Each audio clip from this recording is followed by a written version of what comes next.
क्योंकि आपका इस संसार में आना हमारे लिए एक बड़ा वरदान है। यीशु के द्वारा पूरा संसार आशीष को पाया। यीशु के नाम में आमीन।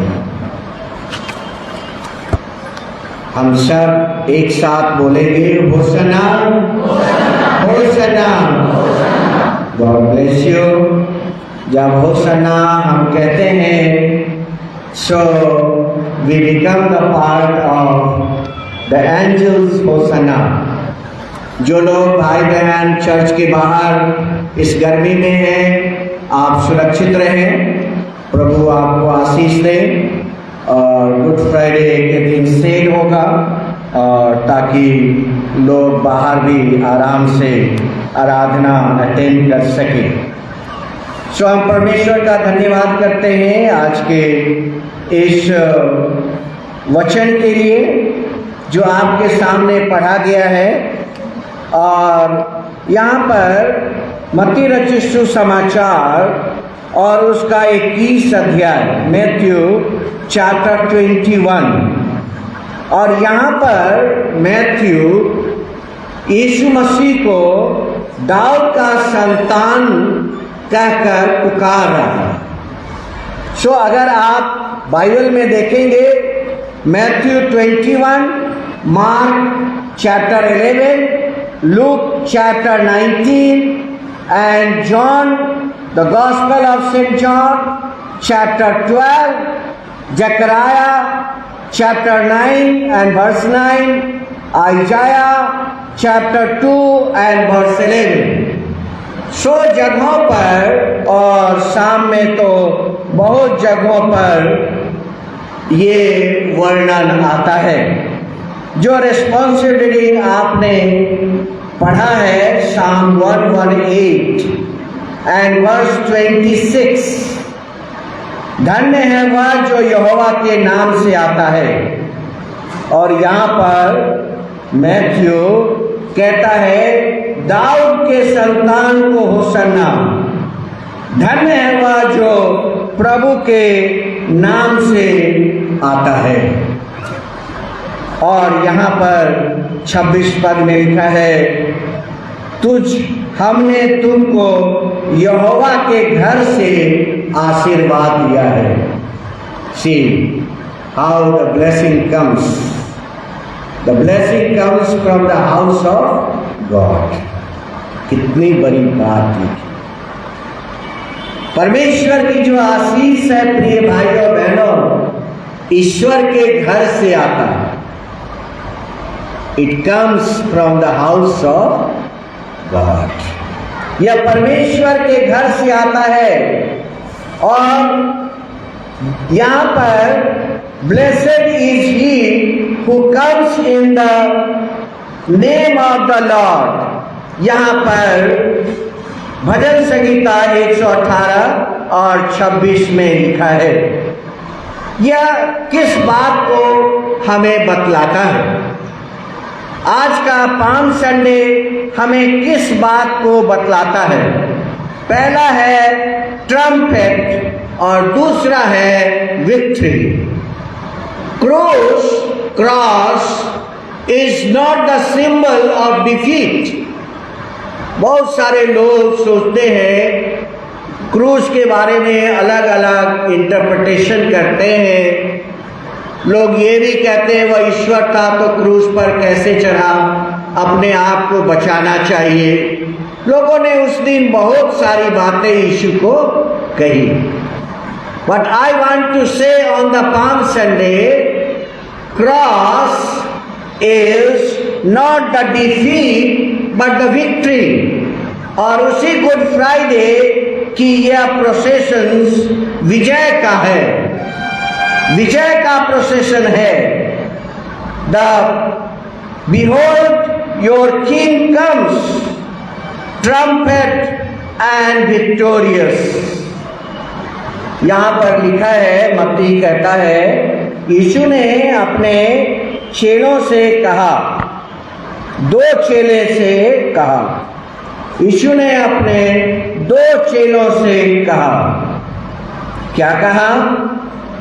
सामने गांव में जाओ, वहां पहुंचते ही एक गधी बंधी हुई और उसके साथ बच्चा तुम्हें मिलेगा, उन्हें खोलकर मेरे पास ले आओ।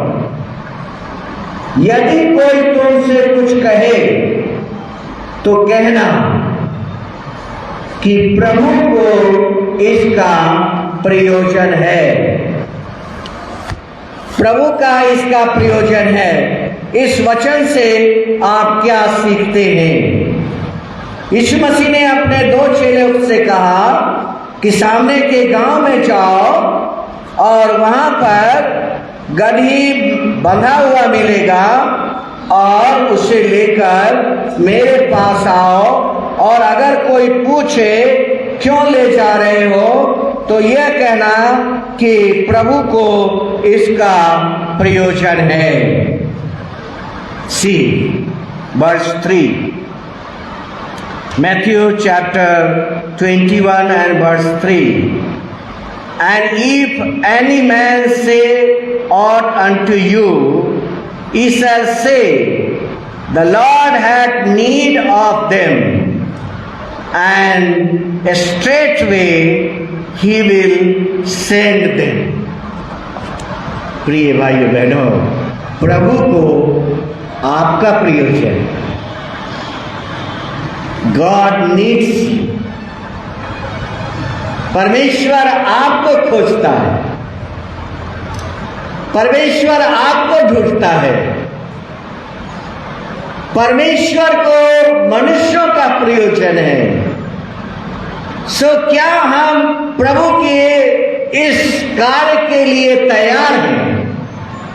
God needs you. हम हमेशा सोचते हैं कि वी नीड गॉड, हमें परमेश्वर की आवश्यकता है, लेकिन उसके पहले परमेश्वर को आपकी आवश्यकता है। परमेश्वर को आपकी आवश्यकता है, और इसीलिए लिखा है Lord have need of them. प्रभु को आपका आवश्यकता है। यीशु उस गधी के बच्चे पर बैठकर और वह यरूशलेम की ओर जाता है। इट सिंबलाइजेस पीस, यह शांति को दिखलाता है। प्रभु यीशु मसीह जो डंकी के ऊपर बैठकर यरूशलेम में प्रवेश कर रहे हैं, it symbolizes peace. First king chapter 1 and verse 33. King Solomon riding on donkey. राजा सुलेमान भी गधी के ऊपर बैठा हुआ है। और मैंने आपसे कहा कि पाम संडे के दिन यीशु मसीह गधी के बच्चे के ऊपर बैठा है। What is symbolizes? यह सिंबलाइज किस चीज के लिए है? It symbolizes peace. कहां लिखा है?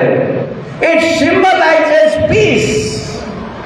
And Zechariah chapter 9 and verse 10, मैं एप्रोन के रथ और यरूशलेम के घोड़े नष्ट करूंगा और युद्ध के धनुष तोड़ डाले जाएंगे, और वह जाति जाति से शांति की बातें कहेगा। Jesus riding on the donkey symbolizes peace. It symbolizes peace. यह शांति की बातें करता है। He will reign over the earth. और दूसरा है वह पूरे संसार पर राज्य करेगा। He will reign over the world. और जाति जाति से शांति की बातें कहेगा।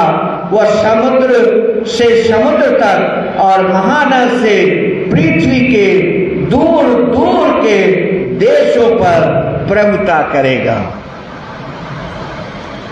Jesus will one day rule the new earth and new sky. So यहाँ पर यूहन्ना के इंजील में अगर आप देखेंगे तो आज के दिन के लिए यूहन्ना जो कह रहा है वह यहाँ पर वह कहता है होशाना, धन्य यीशु मसीह को इजराइल का राजा। लेकिन मैथ्यू कह रहा है दाऊद की संतान होशाना। But the John is telling hosanna the king of Israel. ये यूहन्ना कह रहा है। और अगर हम मरकुस और उसका 11 अध्याय में देखेंगे तो वहां पर भी इसका वर्णन आता है और वह यहाँ पर कहता है, वह यहाँ पर कह रहा है होशाना, धन्य है वह जो प्रभु के नाम से आता है। धन्य है वह जो प्रभु के नाम से आता है। ये शब्द यीशु ने कितने बार आपके और हमारे लिए कहा है? How many times Jesus has said this? How many times? 9 times. Now one, Matthew chapter 5. Matthew chapter 5. धन्य है वे जो मन के दीन है, धन्य है वे जो शोक करते हैं, धन्य है वे जो नम्र है, धन्य है वे जो धर्म के भूखे और प्यासे हैं, धन्य हो तुम जो दयावंत है, धन्य है वे जिनके हृदय शुद्ध है, धन्य है जो मिलाप कराने वाले हैं, धन्य है जब धर्म के कारण सताए जाते हैं। और Jesus says 9 times blessed is you. आपके लिए मसीह ने 9 बार धन्य कहा है। और आज क्या हम एक बार यीशु के लिए धन्य नहीं कहेंगे? क्या यह दुनिया, क्या यह संसार will not say blessed for Jesus? क्या यीशु के लिए आज एक बार भी धन्य नहीं कहेंगे? प्रिय भाइयों बहनों, सोलोमन के बारे में लिखा है 1 Kings 133, वो भी राजा गधी के ऊपर चला आ रहा है। एंट्री इनटू जेरूसलम, ये अंतिम दिन का प्रवेश है और होली वीक की तैयारियां हैं। इस भीड़ में 3 प्रकार के लोग हैं। इस भीड़ में 3 प्रकार के लोग हैं। लूक चैप्टर 19 में अगर आप पढ़ेंगे, दूसरा सुसमाचार नहीं कहता है, लेकिन लूक इसके बारे में चैप्टर 19 के अंदर वह कह रहा है।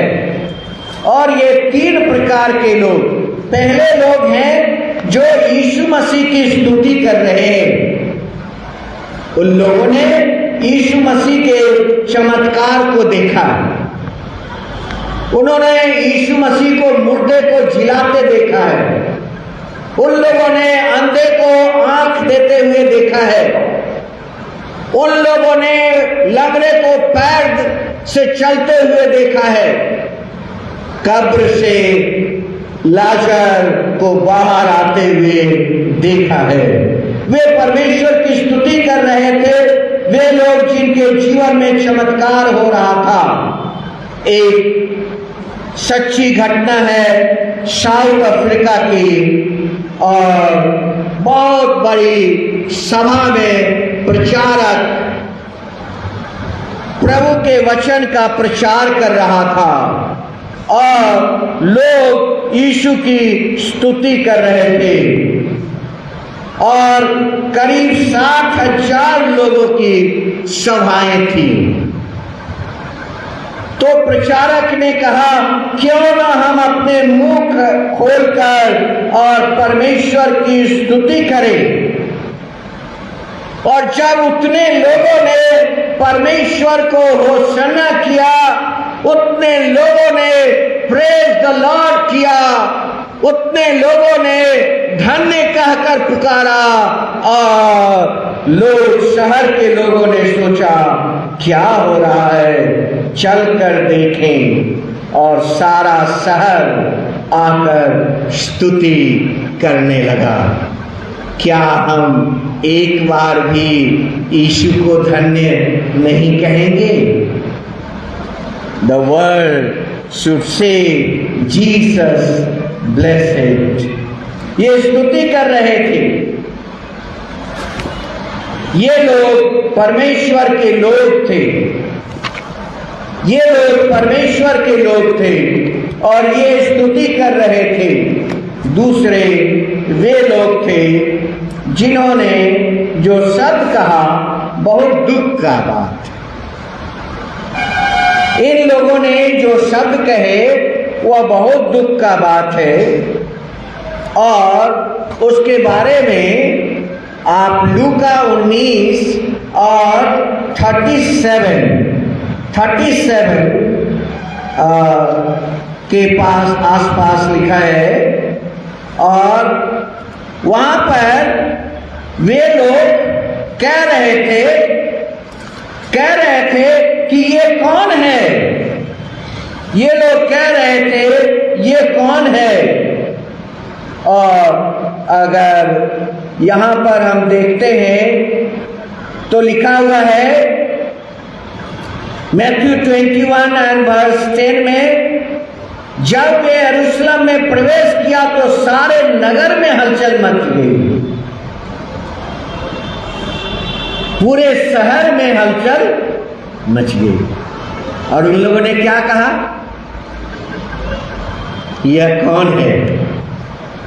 कितनी दुख की बात है। तुम नहीं जानते कि यह कौन है जिसने तुम्हारे सामने इतना चमत्कार किया, जिसे तुमने अपनी महासभा में कहा कि इसने दुनिया को उलट पुलट करके रख दिया है, यीशु का चेले।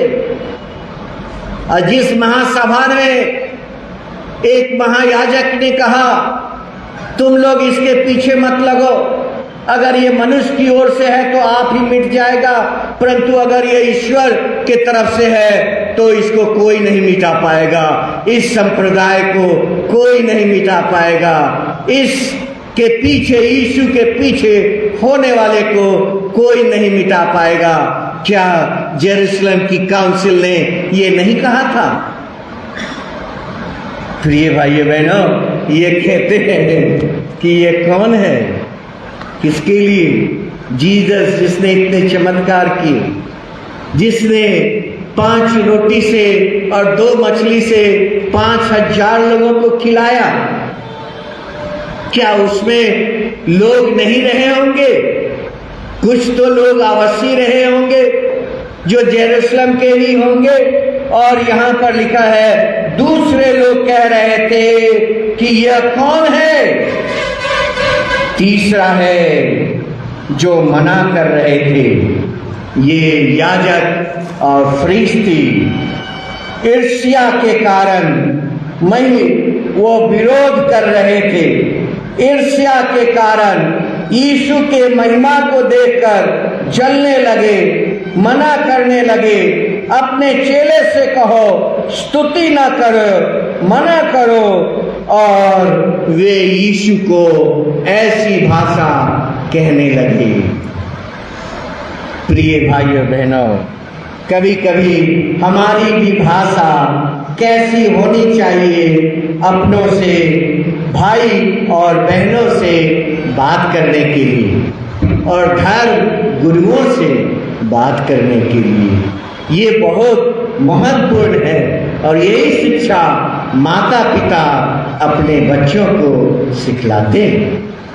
और लोग कहते हैं, देखो उनके बच्चे कितना शिष्टाचार जानते। देखो उन्होंने अपने बच्चों को कैसे अच्छे से पाला है और कैसी शिक्षा दी है। देखो ये तो अपने बाप के जैसा है, इसमें कितना अच्छा गुण है। प्रिय भाइयों बहनों, हमें भी जब दूसरों से बात करते हैं तो हमें सोचना है कि हमें कैसे बातें करनी चाहिए। यीशु को बार बार ये लोग ऐसा कह रहे थे। यीशु ने एक बार टाल दिया होगा, दूसरे बार भी यीशु टाल दिया होगा, तीसरी बार भी यीशु टाल दिया होगा, लेकिन चौथी बार यीशु ने कहा अगर ये को मना कर दिया जाए, अगर उन्हें मना कर दिया जाए तो ये पत्थर बोलने लगेंगे।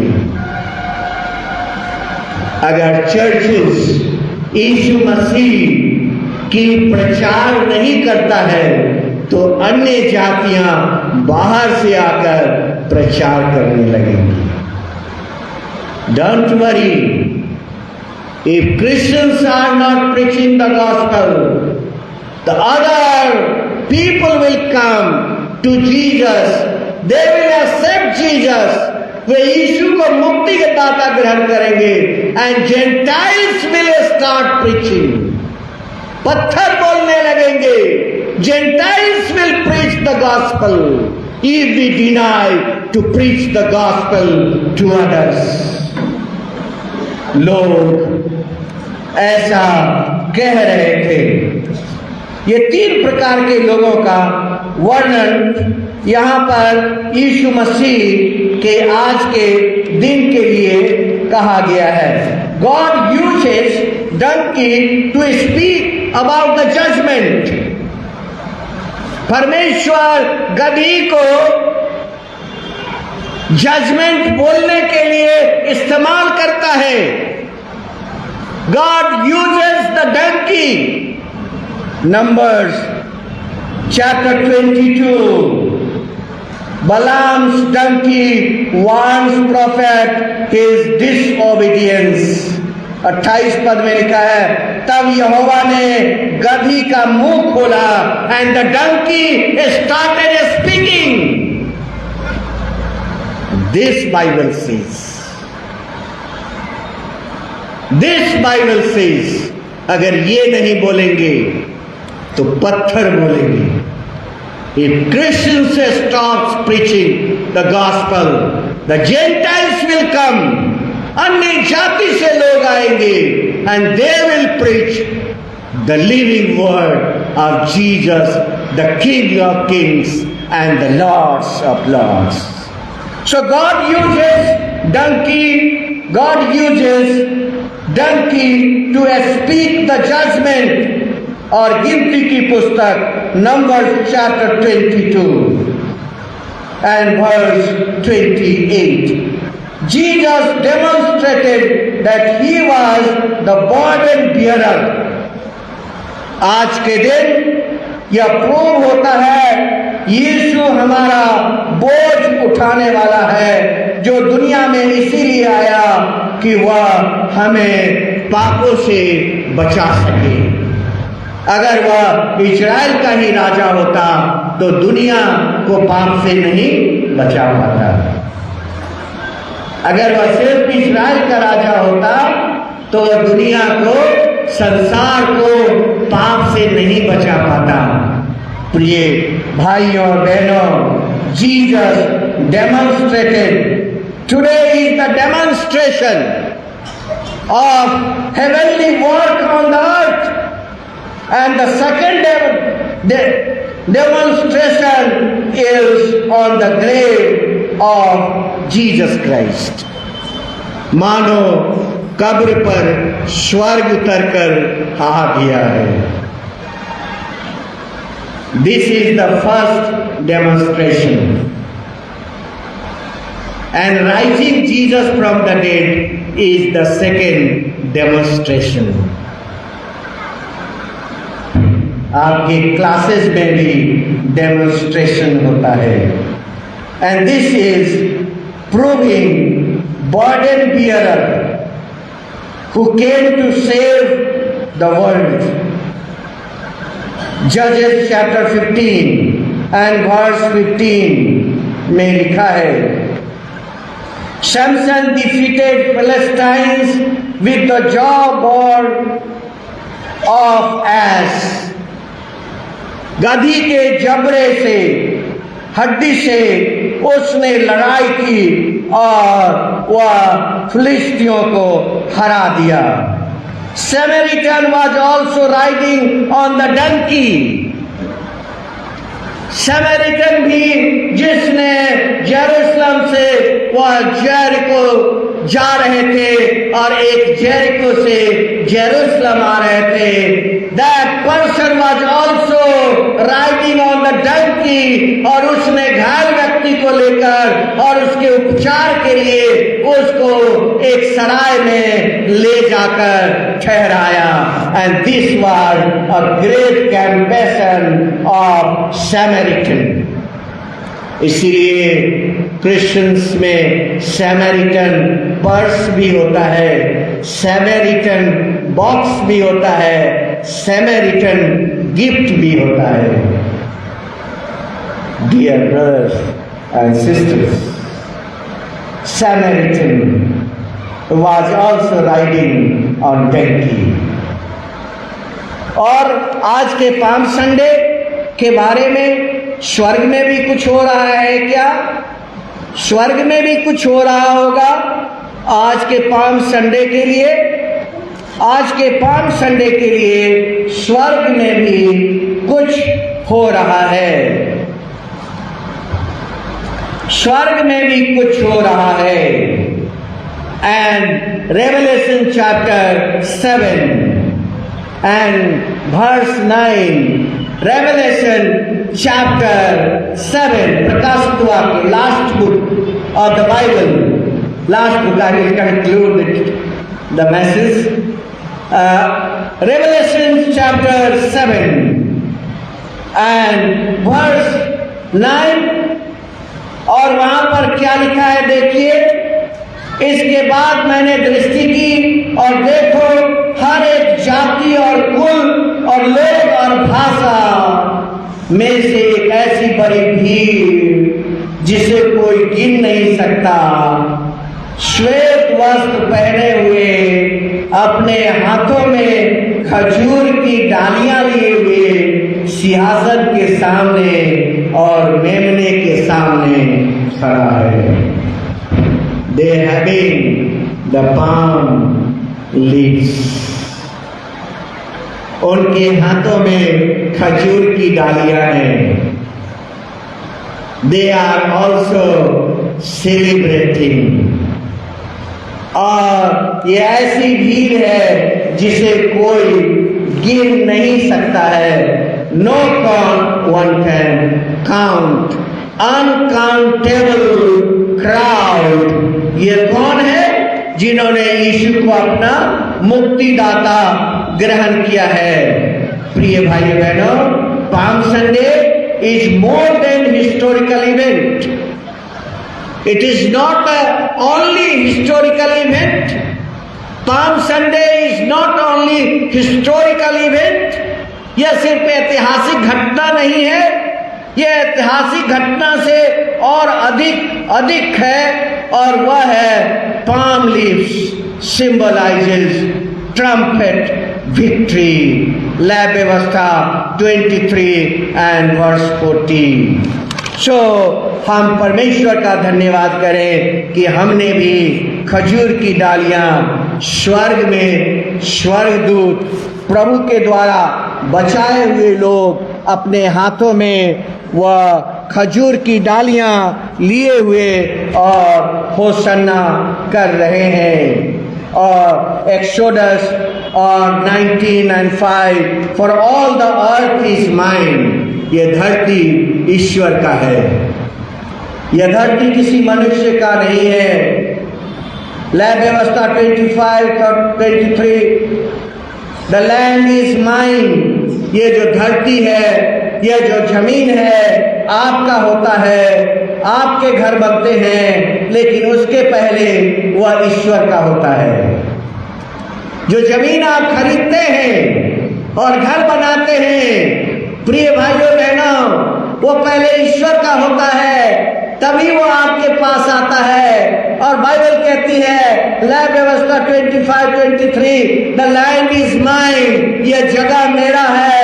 Psalm 24 and verse 1, the earth is of the Lord's, ये दुनिया परमेश्वर का है। Psalm 50 and verse 10, for every beast of the forest is mine,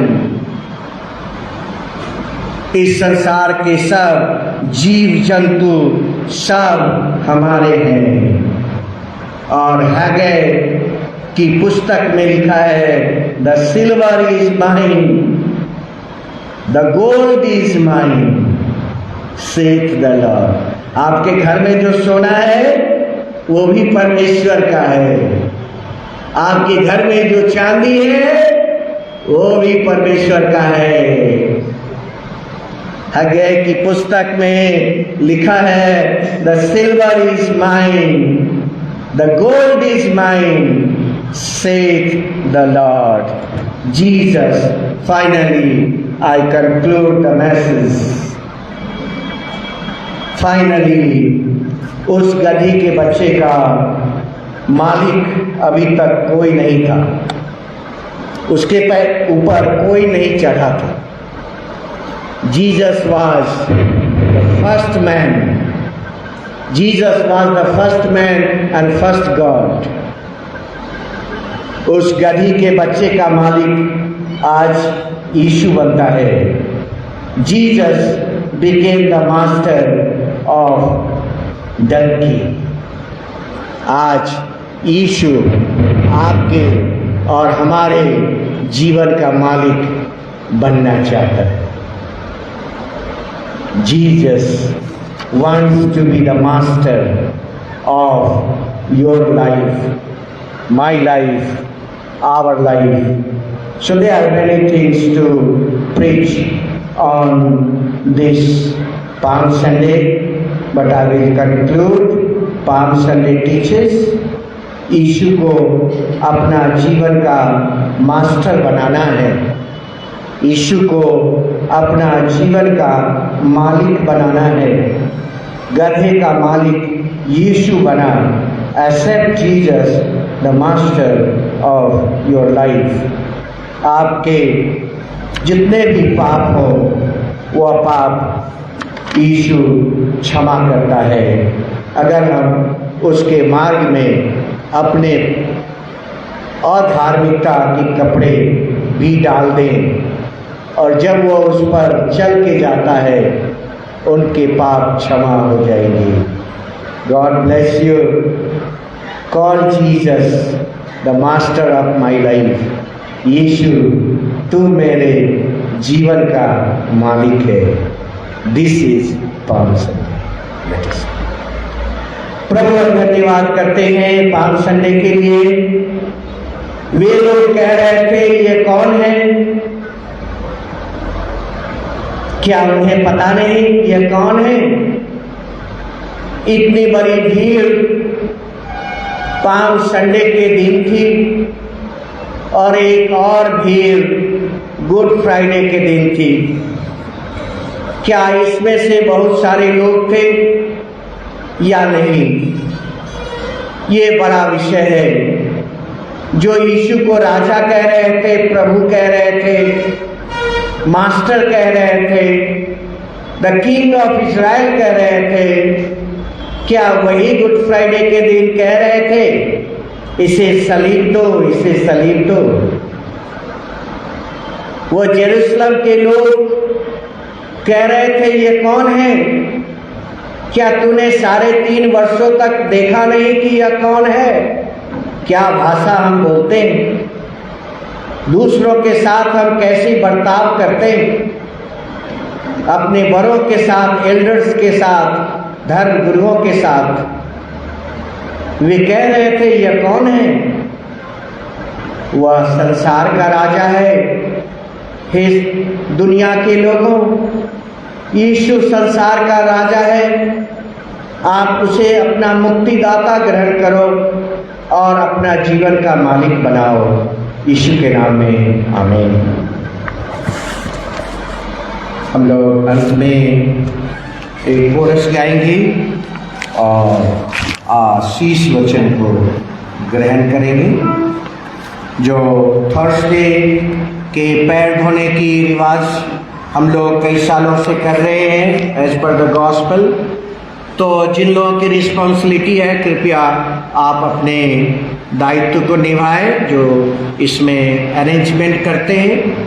और हम सीनियर सिटीजन्स के पैर जो ले प्रीचर्स है वो धोते हैं। सो ये हमारे लिए एक बड़ा आशीर्वाद है। और जो होली वीक में जिन्हें रिस्पॉन्सिबिलिटी दी गई है वो ले प्रीचर्स अपनी रिस्पॉन्सिबिलिटी निभाएं 5 to 6 इन द इवनिंग।